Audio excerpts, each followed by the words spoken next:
everyone, it's Brandon Marcello, Clarion-Ledger here in Memorial Gym, actually outside the locker room of Vanderbilt after Vanderbilt's 78-77 loss here to number 18 Mississippi State. One of the most dramatic games I've covered since I've been on the beat. This is only my second season covering the Bulldogs, but very dramatic game. Obviously, I'm sure you watched it on ESPN too. If you haven't, I'm sure you've heard about it. If not, we'll go over some of the particulars here, but very dramatic win for the Bulldogs, and one that really puts it back in the SEC race a little bit. They knocked off Vanderbilt, which is one of only two teams that are undefeated in the SEC still, along with Kentucky. Kentucky obviously still undefeated, but Vanderbilt drops to 14-5 and 4-1 in the SEC and lost a rare home game, really.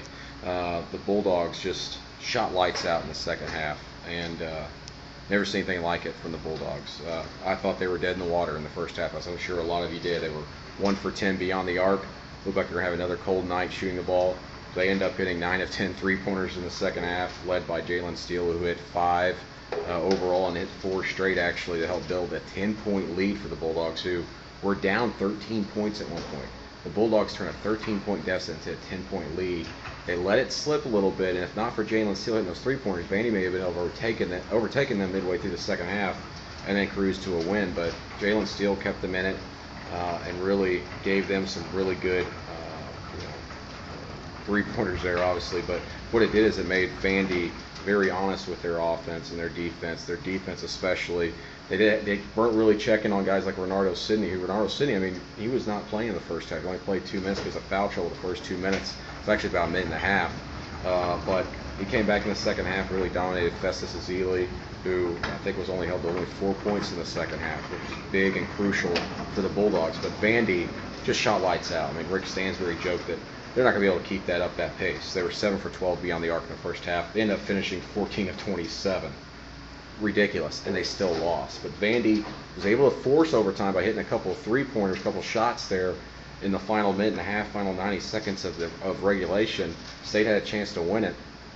Actually, a couple shots, but couldn't get going. But in overtime, Ardent Moultrie, in front of 18 NBA scouts, showed why he's probably going to end up being a first-round pick in this upcoming draft. Scored 5 straight points for the Bulldogs there, including a free throw, and gave them a lead, but Vanderbilt kept fighting back. But State's defense stepped up in the second, in those latter seconds in overtime.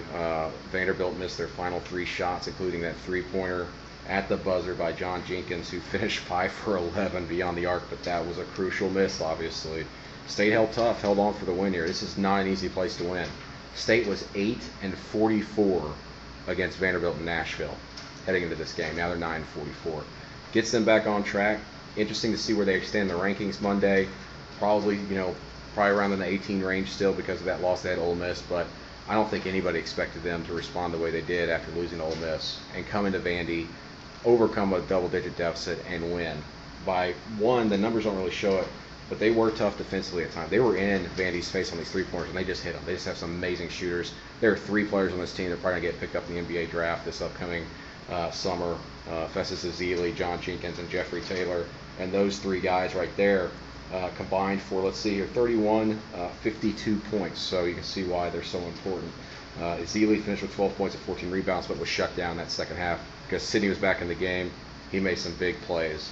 The big talking points you'll see in the Clarion-Ledger on Sunday is one of them, and I'm sure we'll focus on a lot more, is can Renardo Sidney keep this up? He's had a great shooting percentage. We hadn't played a lot of minutes, but can he keep up the defensive presence that he had tonight against Vanderbilt?